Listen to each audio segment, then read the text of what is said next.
Kata Allah, dan apabila sudah terjadi ketetapan kami atas manusia, maksudnya hampir menjelang kiamat, kami keluarkan bagi mereka dabah dari dalam perut bumi. Dabah ini berbicara kepada mereka bahwa manusia sudah tidak lagi yakin kepada ayat-ayat kami. Ini adanya dabah merupakan salah satu di antara tanda-tanda kiamat yang beriringan dengan terbitnya matahari dari sebelah barat. Adapun mana yang lebih dahulu, terbit matahari atau dabah dulu, Nabi SAW pun tidak memastikan. Hanya beliau menyatakan dalam salah satu hadisnya, inna awwalal ayati khurujan tulu'u syamsi min maghribiha wa khurujud dabati 'alan nasi duha wa ayyuhuma ma kanat qabla sahibatiha fal ukhra 'ala ithriha qariban. Kata Nabi SAW, sesungguhnya tanda-tanda awal yang akan muncul dari tanda-tanda kiamat adalah terbitnya matahari dari sebelah barat dan keluarnya dabah menemui manusia pada pagi hari.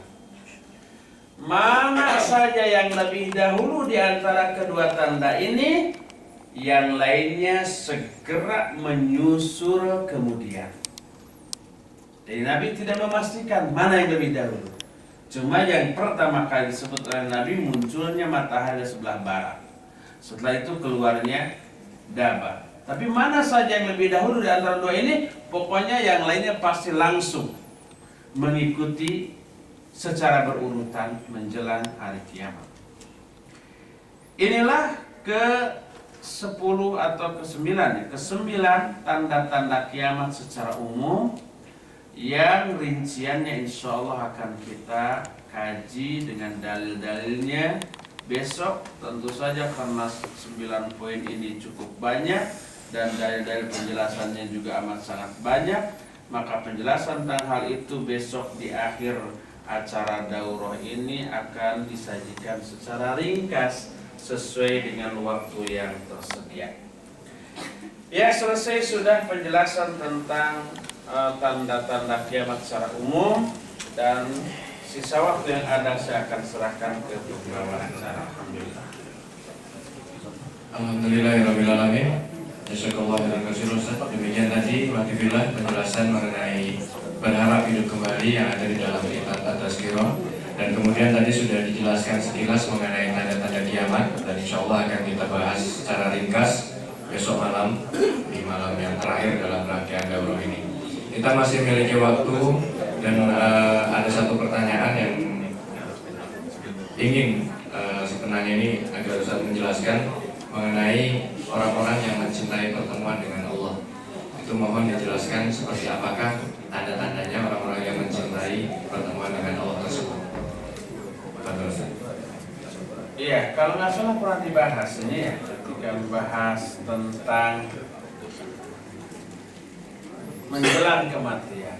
Jadi Nabi SAW menjelaskan, man ahabba liqa Allah ahabballahu liqa'ah. Siapa orang yang mencintai pertemuan dengan Allah, Allah pun cinta bertemu dengannya. Dan siapa yang membenci pertemuan dengan Allah, Allah pun benci bertemu dengannya. Aisyah sempat salah paham, disangkanya bertemu dengan Allah di sana adalah mati. Padahal kita semua benci mati. Kata Aisyah, akarahiyatul maut wa nahnu nakrahul maut. Apakah yang dimaksud bertemu dengan Allah itu adalah kematian? Padahal kita semua benci kepada kematian. Kata Nabi SAW, laisal amru kadzalik. Bukan begitu, hai Aisyah. Tapi sesungguhnya seorang mukmin apabila dia sudah sampai di akhir hayatnya menjelang kematiannya, maka datanglah malaikat. Dia memberikan kabar gembira kepada orang itu. Kabar gembira dengan rahmat, ampunan, karunia Allah, surga, dan seabrek iming-iming lainnya yang menggiurkan. Sesuai dengan ayat Innal ladzina qalu rabbunallah tsumma istaqamu tatanazzalu alaihimul malaikatu alla takhafu wa la tahzanu wa abshiru bil jannati allati kuntum tu'adun. Sesungguhnya orang-orang yang berkata Rabb kami Allah, lalu mereka istiqamah, maka malaikat akan turun untuk membisikkan kepada mereka, jangan kamu takut dan jangan kamu sedih, tapi berbahagialah dengan surga yang telah Allah janjikan untuk. Jadi digembirakan orang mukmin itu. Melihat begitu menyenangkan kehidupan yang akan dia alami setelah kematian ini. Falaisa syai'un ahabba ilaihi mimma amamah. Tidak ada sesuatu pun yang lebih dia cintai ketika itu kecuali masa depannya, kecuali bertemu dengan Allah. Karena bertemu dengan Allah adalah kebahagiaan, bertemu dengan Allah adalah kesenangan, kelezatan, sesuatu yang tiada bandingannya. Maka ketika itulah dia mencintai bertemu dengan Allah Subhanahu wa ta'ala.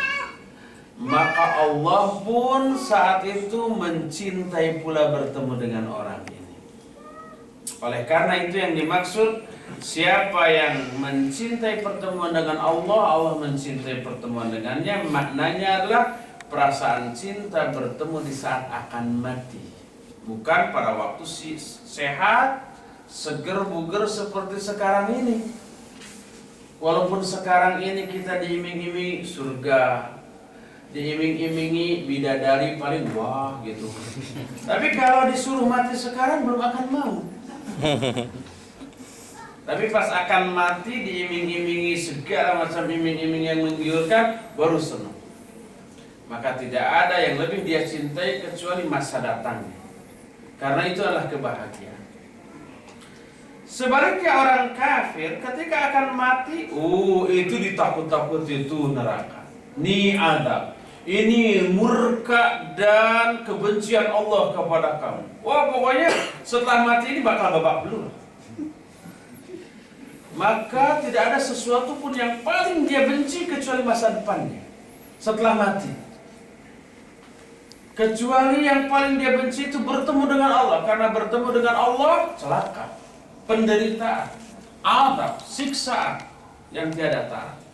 Saat itulah dia benci bertemu dengan Allah, maka Allah pun membenci pula pertemuan dengannya. Inilah yang dimaksud dengan hadis tadi, man ahabba liqa Allah ahabballahu liqa'ah. Wallahu a'lam. Baik, jazakallahu khairan katsiran.